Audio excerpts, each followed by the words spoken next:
અજમલભાઈ ચૌધરીને માર મારવાના કેસમાં એક મોટી કાર્યવાહી કરવામાં આવી છે।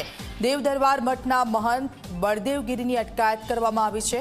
ડીસા પોલીસે મહંત બળદેવગીરીની અટકાયત કરી છે। સમગ્ર મુદ્દે ડીસા ડીવાયએસપી સીજે સોલંકીનું નિવેદન સામે આવ્યું છે।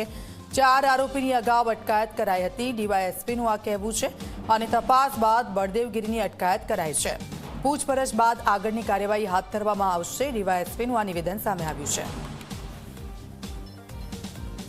આવા વિડીયો જુઓ। માર મારવાનો કેસ અને તેને લઈને જ રોષ જોવા મળ્યો હતો અને કાર્યવાહી કરવામાં આવે તેવી માંગ ઉઠી હતી।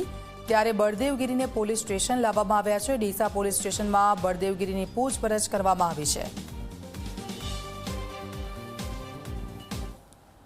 થરા પોલીસ સ્ટેશન જે ગુનો રજીસ્ટર થયેલો છે, જે ગુનાના તપાસના કામે અગાઉ 4 આરોપીઓની ધરપકડ કરવામાં આવેલ છે અને આજરોજ આ ગુનાના કામે ફરિયાદીની ફરિયાદ અને રજૂઆતને અન્વયે તેમજ જરૂરી પુરાવા અને નિવેદનોના આધારે મહંત શ્રી બળદેવનાથ બાપુનાઓની પૂછપરછ અને અટકાયત કરવામાં આવેલ છે।